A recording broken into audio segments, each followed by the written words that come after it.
नमस्कार आप सभी का। इस वीडियो में हम पढ़ेंगे अध्याय 4 को। टॉपिक है आरंभिक नगर। यह बुक मेरा JCERT मतलब झारखंड के क्लास 6 में जो बुक चल रहा है उसके हिस्ट्री का चैप्टर है।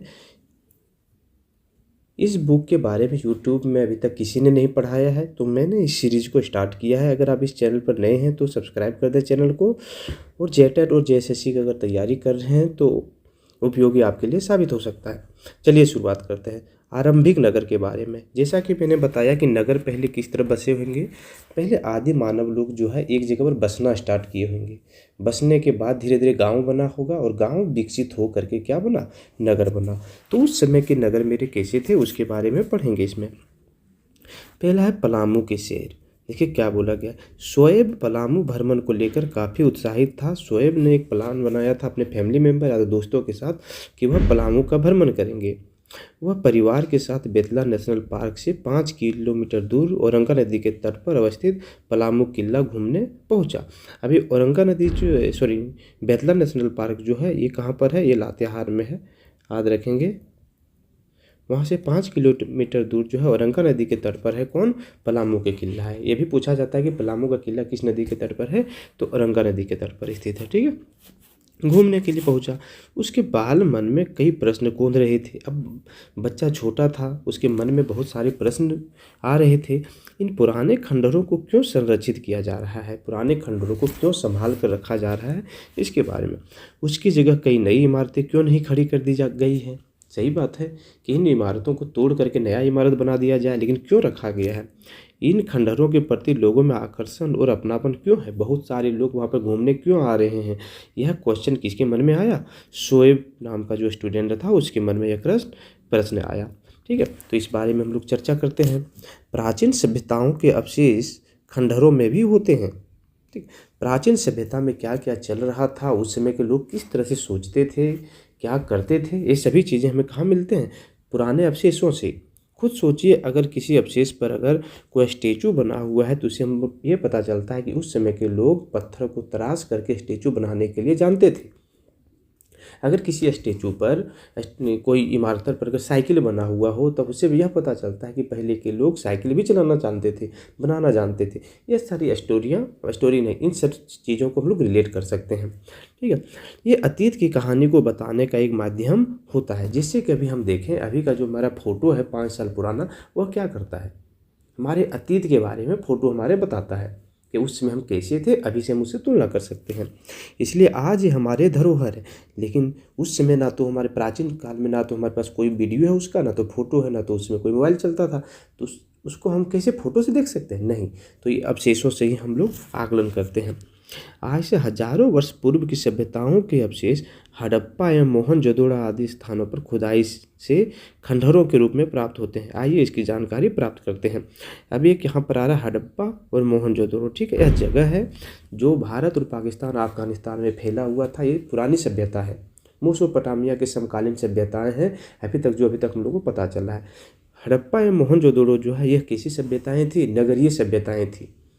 ठीक है, लोग बहुत समझदार थे उस समय के बारे में। उसको हम किस क्लास में पढ़ रहे हैं, क्लास 6 में ही पढ़ रहे हैं। इसके क्वेश्चंस बहुत सारे भर भर के सभी एग्जामों में पूछे जाते हैं। और ये किस क्लास में पढ़ाया जा रहा है, क्लास 6 में। हम लोग क्लासों को छोड़ देते हैं, 6 क्लास है छोड़ देते हैं, ये हमको पता होगा, लेकिन यहीं से क्वेश्चन आते हैं। पढ़ते हैं हड़प्पा सभ्यता की कहानी। क्या कहानी है समझते हैं। हड़प्पा सभ्यता प्राचीन सभ्यताओं में से एक था। ठीक है, हड़प्पा की खोज प्राचीन पुरातत्ववेत्ता दयाराम साहनी और मोहनजोदड़ो की खोज राखलदास बनर्जी ने किया था। ये क्वेश्चन बहुत इंपॉर्टेंट होता है कि हड़प्पा की खोज किसने की थी, तो दयाराम साहनी ने, और मोहनजोदड़ो की खोज राखलदास बनर्जी ने किया था। अब ये भी क्वेश्चन पूछा जाता है कि हड़प्पा जो है पंजाब के मानगोमती जिले और मोहनजोदड़ो सिंधी के लड़काना जिले में स्थित है। हड़प्पा जो है सो पंजाब के मानगोमती जिले में, ये कहाँ पर है, ये पाकिस्तान में भी है। ठीक है, याद रखना, पाकिस्तान के जो पंजाब है, पाकिस्तान में जो पंजाब है वहाँ पर हड़प्पा ये है। मांटगोमरी जिला पंजाब कहाँ पर है, पाकिस्तान में। और मोहनजोदड़ो जो है सिंध के लड़काना जिले में स्थित है। यह सिंध कौन सा है, पाकिस्तान। दोनों स्थल वर्तमान पाकिस्तान में है। दोनों नगर विस्तृत भूभाग में फैले हुए थे। यह दोनों नगर सभ्यताएं थी जो बहुत बड़े भूभाग में फैला हुआ था। अभी दिखाएंगे फोटो।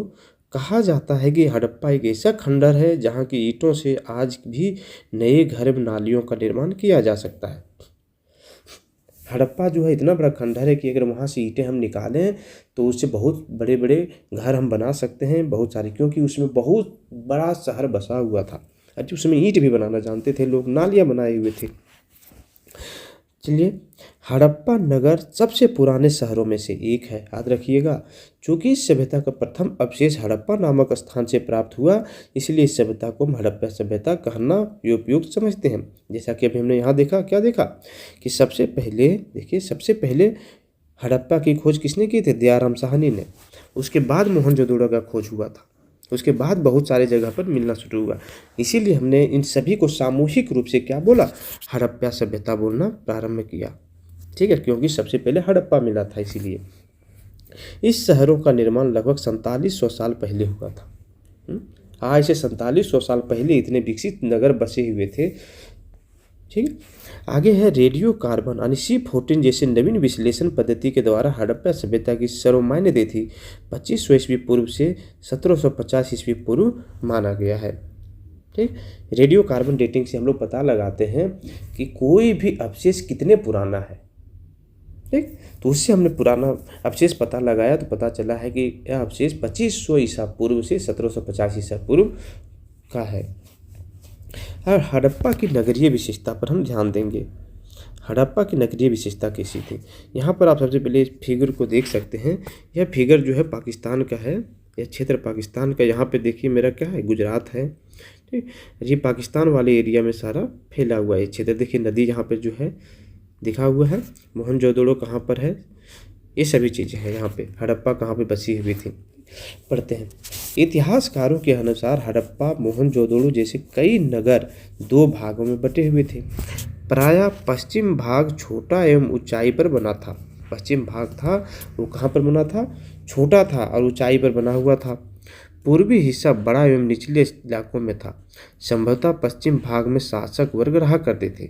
अभी संभावना व्यक्त किया गया है कि पश्चिम भाग छोटा और ऊंचाई पर बना था। हो सकता है कि यह पश्चिम भाग में उस समय के शासक लोग रहा करते थे, इसीलिए छोटा है और ऊंचाई पर है। बाकी गरीब लोग कहाँ रहते थे? निचले हिस्से में रहते थे। ठीक है, आगे, इसलिए इसे नगर दुर्ग कहा गया। किसे? पश्चिमी भाग को। पूर्वी हिस्सा में सामान्य लोगों के रहने के कारण इसे निचला नगर कहा गया।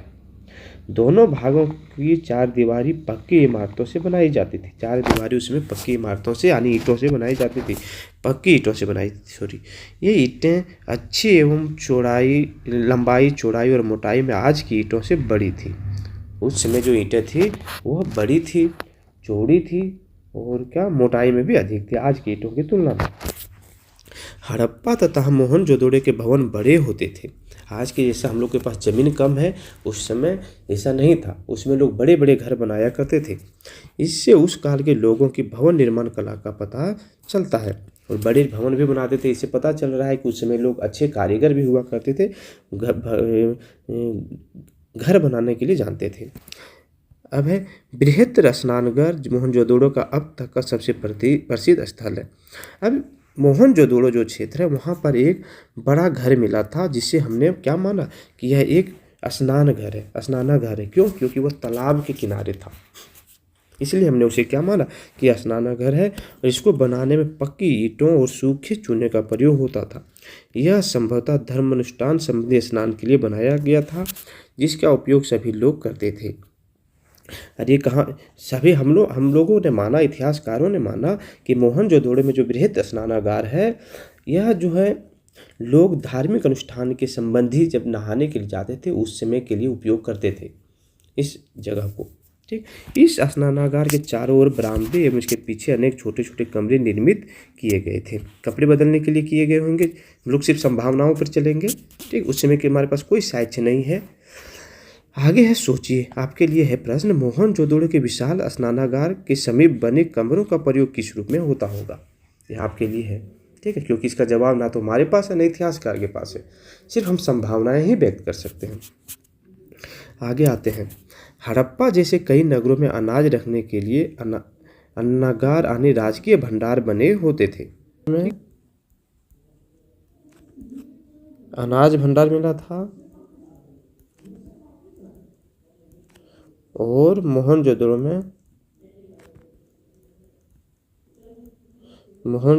में क्या मिला था? स्नानागार मिला था। यह क्वेश्चन पूछा जाता है, ठीक है, याद रखिएगा। इसमें संभवतः जनता से कर के रूप में वसूल किया गया अनाज रखा जाता था। मतलब हमें क्या पता चल रहा है कि उस समय भी राजा लोग कर लेते थे। कर मतलब टैक्स लिया करते थे, और ये टैक्स कहाँ रखते थे? अन्नागार में रखा करते थे। अन्नागार यानी कोठी हड़प्पा सभ्यता के महत्वपूर्ण भवन है। इसके रख रखाव की व्यवस्था राज्य के पदाधिकारियों द्वारा की जाती थी, ठीक है। इसकी रख रखाव, क्योंकि अनाज रखा हुआ है, कोई ले ना जाए, इसके लिए कौन इसका देखभाल करता था? तो राज्य के जो पदाधिकारी थे वह करते थे। अब आता है कालीबंगा, एक और नए स्थान है कालीबंगा, जो वर्तमान राजस्थान में है। देखिए, एक कुएं के समीप 7 आयताकार बेदियां एक पंक्ति में मिली है। इससे पता चलता है कि लोग धार्मिक जीवन में विश्वास रखते थे। कालीबंगा जो है राजस्थान डिस्ट्रिक्ट में है, भारत के राजस्थान स्टेट में है भारत के। यहाँ पर एक कुआं के समीप जो है 7 आयताकार बेदियां बनी हुई थी। आयताकार 7 बेदी बना हुआ था, जैसा कि हम लोग पूजा में बनाते हैं, ठीक है। इससे हमने अंदाजा लगाया कि लोग उसमें धार्मिक अनुष्ठान भी किया करते थे।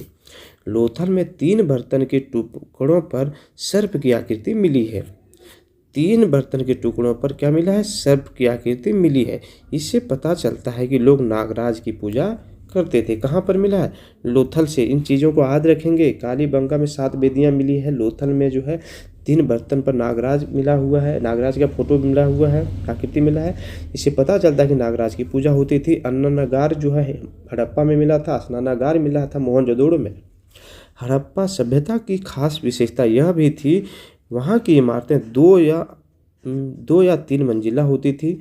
घरों में आंगन होता था। आंगन के चारों ओर घर बने होते थे, जिसका दरवाज़ा आंगन में ही खुलता था। अब रिलेट कर पा रहे हैं?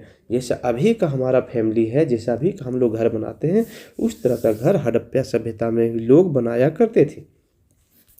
आंगन से हर घरों के पानी के निकासी के लिए नालियाँ बनी थी, ठीक है, जो सड़क किनारे बनी सार्वजनिक नालियों में मिलती थी। इस तरह शहर का पानी मोहल्ले से बाहर निकल जाता था। जिस तरह अभी हम लोग नाली बनाते हैं घर से पानी निकालने के लिए, पहले घर से बाहर निकालने के लिए नाली बनाते हैं। अपना घर के बगल से जो है सो मतलब गांव से बाहर निकालने के लिए जो है नाली बना करके जो है सो निचले स्थानों पे भेजते हैं, शहर से बाहर। जैसा अभी व्यवस्था है उसी तरह का जो है पहले भी व्यवस्था थी हड़प्पा सभ्यता में। इसीलिए हमने उसे नगरीय सभ्यता भी माना है। और देखते चलते हैं। शहरों में किसी तरह की गंदगी दिखाई नहीं पड़ती थी। हर मोहल्ले में पक्की सड़कें बनी थी। सड़कों की बनावट ऐसी थी, जहां चौराहा होता था वहां सड़कें 90 डिग्री के समकोण की तरह दिखाई पड़ती थी। जैसे इस तरह से जा रहे हैं और यहाँ घूमना है तो 90 डिग्री का एंगल बनता था, ठीक है। इधर जो है किनारे घर बना हुआ है, इधर घर बना हुआ है, यहाँ पे घर बना है, घर बना है, घर बनाए, चारों तरफ घर बना हुआ है इधर, और सड़क जो है 90 डिग्री पर घूमता था, ठीक है। अब सोचिए, यहाँ पर आपके लिए है प्रश्न। वर्तमान में जो ईंटों की जुड़ाई के लिए सीमेंट, बालू, कंक्रीट उपलब्ध है, हड़प्पा काल में ईंटों की जुड़ाई कैसे होती होगी? इसका प्रश्न आपको ढूंढना है। हो सकता है मैं हिंट दूं, हो सकता है यह चूना पत्थर से जोड़ा गया हो या फिर मिट्टी से जोड़ा जाता होगा। सभी संभावनाएं हैं, संभावनाओं पर हम चर्चा कर सकते हैं। आगे है नगरीय जीवन। उस समय का नगरीय जीवन कैसा था? अभी का नगरीय जीवन हम लोग का ऐसा है कि हम लोग को सुबह शाम जो है दिन भर बिजली रहता है। हम लोग आराम से जो है जो भी ज़रूरत पड़ता है बाहर जाके खा सकते हैं, फिर आ करके जो है आराम से शाम तक लैपटॉप मोबाइल पर अपना जीवन यापन चलाते हैं। लेकिन उस समय का नगरीय जीवन कैसा था, उससे रिलेट करते हैं। क्या उस समय भी ये सब चीज़ें उपलब्ध थी? चलिए, हड़प्पा एक विकसित नगर था। हड़प्पा याद रखेंगे, एक विकसित नगर था। अधिकतर लोग शहरों में ही रहना पसंद करते थे। शासकों के महल बड़े सुंदर बने हुए थे। महलों के निर्माण के लिए धातु, कीमती पत्थर और अन्य उपयोगी चीज़ें दूसरी जगहों से मंगवाए जाते थे। इसको हम किस तरह से पता किए हैं कि यह महल निर्माण वगैरह के लिए दूसरी जगह से चीज़ों को मंगवाया जाता था। इस तरह से हमने पता लगाया कि जो चीज़ें जैसे मानते हैं लोहा जो है उस जगह पर उपलब्ध नहीं था जहाँ पर हम महल बना रहे हैं, और वो उपलब्ध कहाँ होगा झारखंड में मान लीजिए, तो यहाँ से उसने ले जा करके वहाँ बनाया होगा। इससे हम रिलेट किए कि ये चीज़ें यहाँ उपलब्ध नहीं थी, कहीं और से ला करके बनाया होगा। इसी तरह कीमती पत्थर का बात करें, राजस्थान से मंगाया गया होगा, संगमरमर पत्थर वगैरह जो है उसको तो मंगवा करके बनाया गया था। देखिए, शासक वर्ग के लोग मनकों मल्हार तथा सोने चांदी से बने आभूषणों का प्रयोग शौक के लिए करते थे। अभी की तरह उस समय भी लोग जो है सोना चांदी कीमती हुआ करता था और आभूषणों का प्रयोग शौक के लिए करते थे। नगरों में लिपिक, कलाकार, स्वर्णकार तथा शिल्पकार लोग भी रहते थे। ऐसा हम इसलिए रिलेट कर पा रहे हैं क्योंकि अगर नगर बन गया है तो इस सभी चीज़ें वहाँ पे रहा करते होंगे, तभी तो नगर बना। ठीक। लिपिक वर्ग के लोग लेखा संबंधी कार्यों का निष्पादन करते थे, याद रखेंगे। शिल्पकार लोग सिक्कों की ढलाई तथा कलाकार नक्काशी का काम करते थे। व्यापारी वर्ग के लोग नगरों के अलावा दूर दूर तक व्यापार करते थे। अब उस समय का देखिए महान स्नानागार ये महान स्नानागार है। ये कहाँ पे मिला था? ये मिला था मोहनजोदड़ो में। ठीक है, कहाँ मिला था?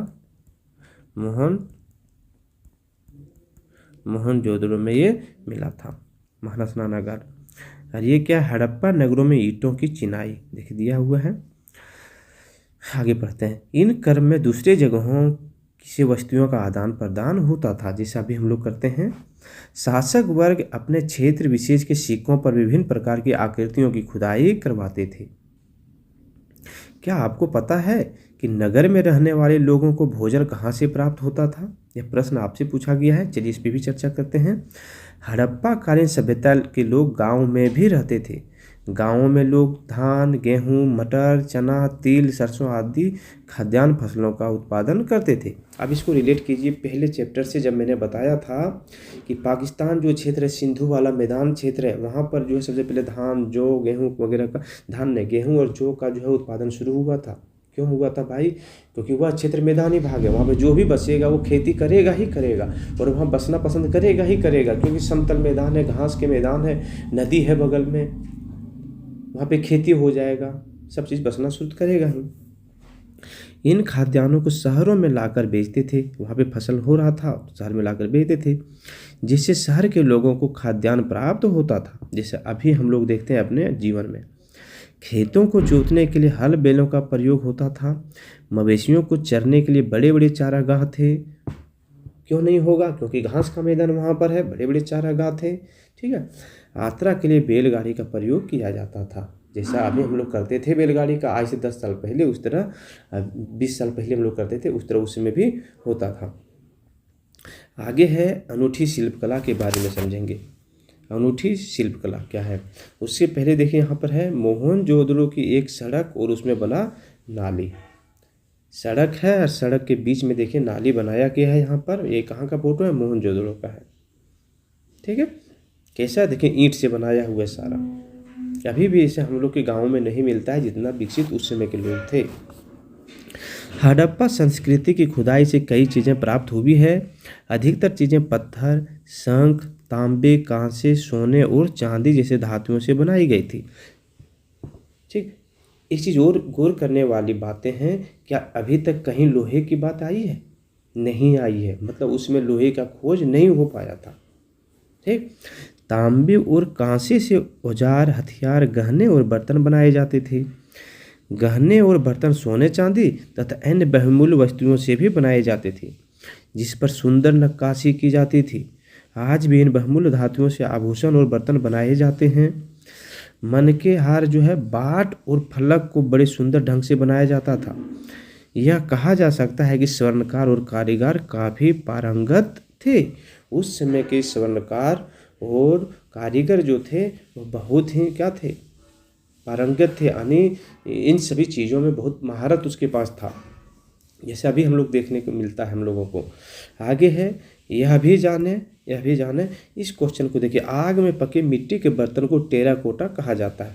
आप लोग को विश्वास नहीं होगा, यह क्वेश्चन जो सहायक आचार्य में क्वेश्चन पूछा गया था कि आग में पकी मिट्टी के बर्तनों को हम क्या बोलते हैं, तो इसको हम क्या बोलते हैं, टेराकोटा बोलते हैं। जिस समय हम सहायक आचार्य के क्वेश्चंस को पूरी तरह से विश्लेषण करेंगे, उसमें इस प्रश्न पर हम चर्चा करेंगे, उसमें हम दिखाएंगे इस कटिंग को ले जा करके, इस पूरे कटिंग को वहाँ पर लगा करके दिखाएंगे कि ये क्वेश्चन कहाँ से आया हुआ था। ठीक है, इसीलिए मैं बार बार कह रहा हूँ कि जेटेट और जेएसएससी के जितने भी एग्ज़ाम हैं वो बहुत उपयोगी हैं झारखंड में चलने वाली बुक पर। जेएसएससी झारखंड में जो बुक चल रहा है स्कूल में, वह जेटेट और जेएसएससी के सभी एग्ज़ामों के लिए बहुत उपयोगी है, इम्पोर्टेंट है उसका। ये सभी चित्र उस समय का है। देखिए चित्र को ध्यान से देखिए, यह हड़प्पा काल में प्रचलित बाट का चित्र है। बाट मतलब क्या, तोलने के लिए 1 kg का जो आता है, 2 kg का आता है, 3 kg का जो आता है, ये बाट हो गया। इसे चर्ट पत्थरों से बनाया गया था। देखिए पूछा जाता है कि बाट जो है, प्रचलित बाट किससे बनता था, तो चर्ट पत्थरों से बनाया गया था। इसका उपयोग बहुमूल्य धातुओं या अन्य वस्तुओं को तोलने के लिए होता था। ठीक है, चित्र ख को देखिए। अब चित्र ख को देखिए, जो मन के बना हुआ है, यह मन के हार का चित्र है। इनमें से कई मन के कार्नेलियन पत्थरों से बनाया गया था। ठीक है, क्वेश्चन पूछा जाएगा बाट किस पत्थर से बनता था, तो चर्ट पत्थर से बनता था। हार किस पत्थर से बनता था, तो कार्लियन पत्थरों से बनाया जाता था। 15 को काट कर या तराश कर मनके बनाए जाते थे। माला बनाने के लिए मनकों के बीच में छेद किया जाता था उस समय। ख में देखिए सुंदर फलक बनाए गए हैं, जिसका उपयोग किसी चीज़ को काटने के लिए किया जाता था। ये वाला है फलक। ग नंबर, मोहनजोदड़ो से बुने हुए सूती कपड़ों का एक टुकड़ा मिला है। इसके अलावा चांदी के बर्तन एवं तांबे की कुछ वस्तुओं में सूती कपड़े के टुकड़े एवं धागे चिपके हुए प्राप्त हुए हैं। समझ में आ रहा है, उस समय हो सकता है कि सूती के बर्तनों का जो है प्रयोग हो रहा होगा। कई अन्य स्थानों से भी प्राप्त कुछ वस्तुओं पर सूती कपड़ों की छाप देखने को मिलती है। अतः कहा जा सकता है कि इस समय सूती बर्तन एवं बुनाई उद्योग विकसित था। ठीक है, सूती कपड़े की बुनाई उपयोग उसमें हो रहा था, हम इसको कह सकते हैं। ऐसा प्रमाण मिलता है कि कताई के लिए तकलियों का प्रयोग होता था। ठीक, आगे है मुहर और मुहरबंदी। इस पे चर्चा करेंगे, क्या था मुहर। अभी भी हम लोग मुहर का उपयोग करते हैं, उसमें भी होता था।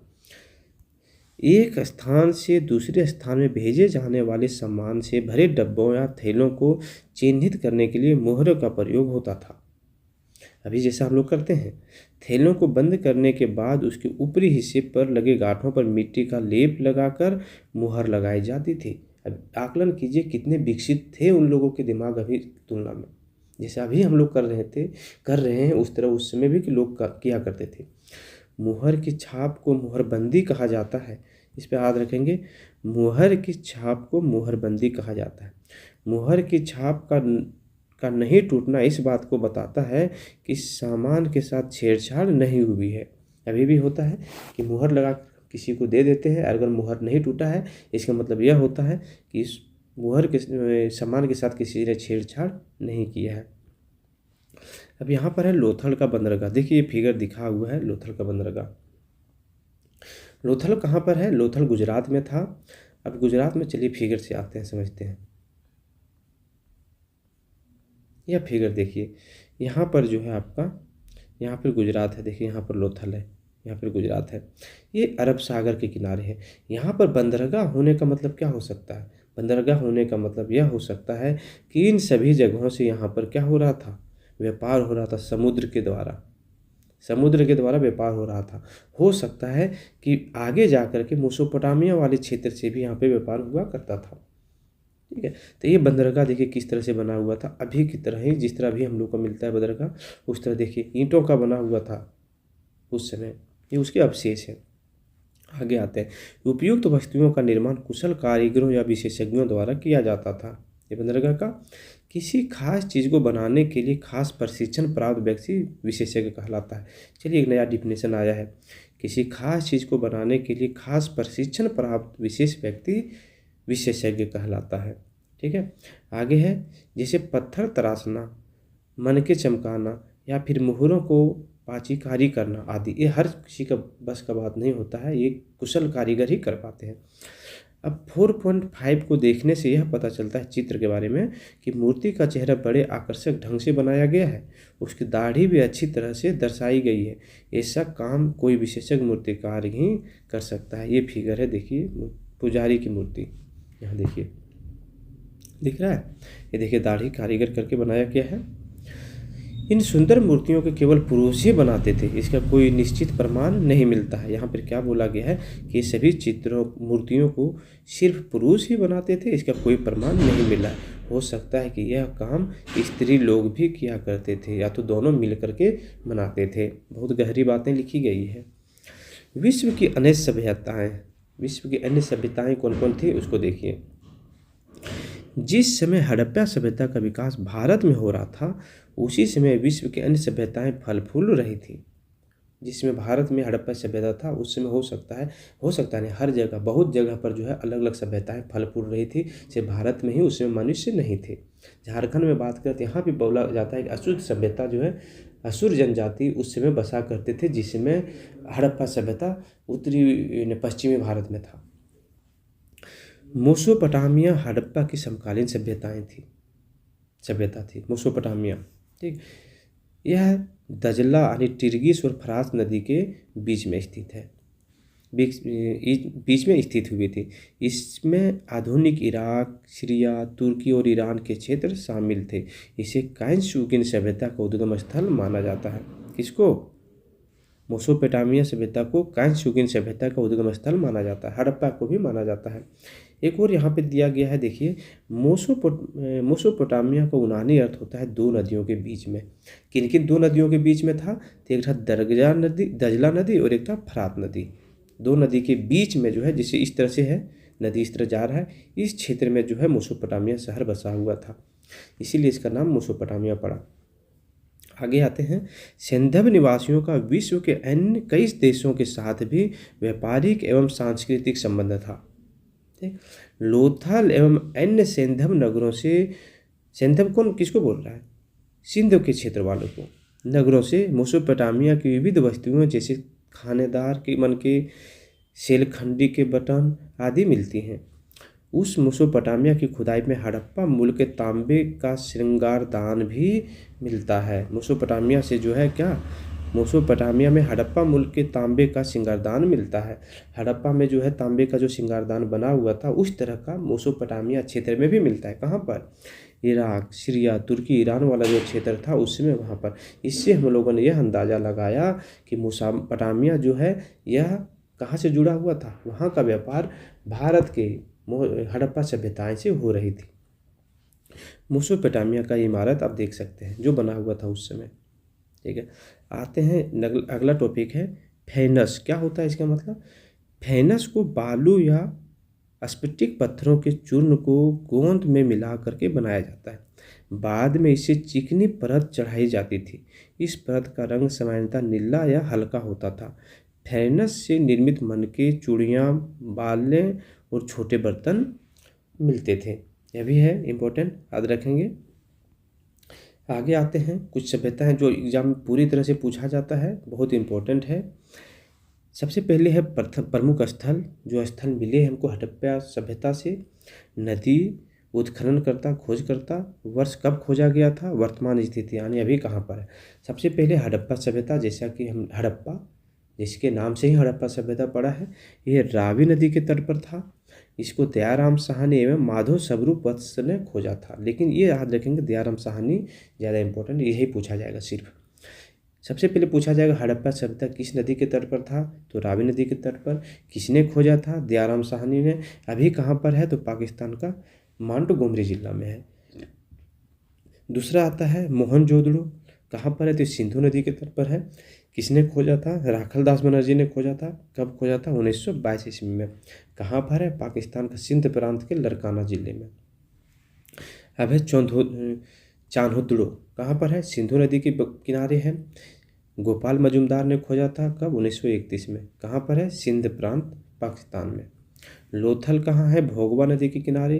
रंगनाथ राव ने खोजा था 1955 एवं 1962 में। के बीच में। कहाँ पर है ये? गुजरात के अहमदाबाद ज़िले में। रोपड़ जो है सतलुज नदी के है। अगदत्त शर्मा ने खोजा था। ये वर्ष है पंजाब का रोपड़ जिला। ये है झारखंड भारत में है। कालीबंगा है घग्गर नदी के किनारे।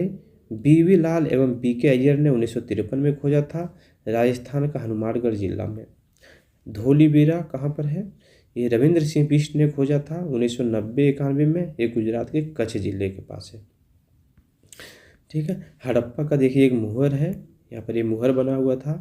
अरे पक्की मिट्टी के खिलौने, उसमें खिलौने लोगों ने बनाया था, जिसमें भी हम लोग प्लास्टिक के बनाते हैं, उसमें लोगों ने मिट्टी के बनाया था।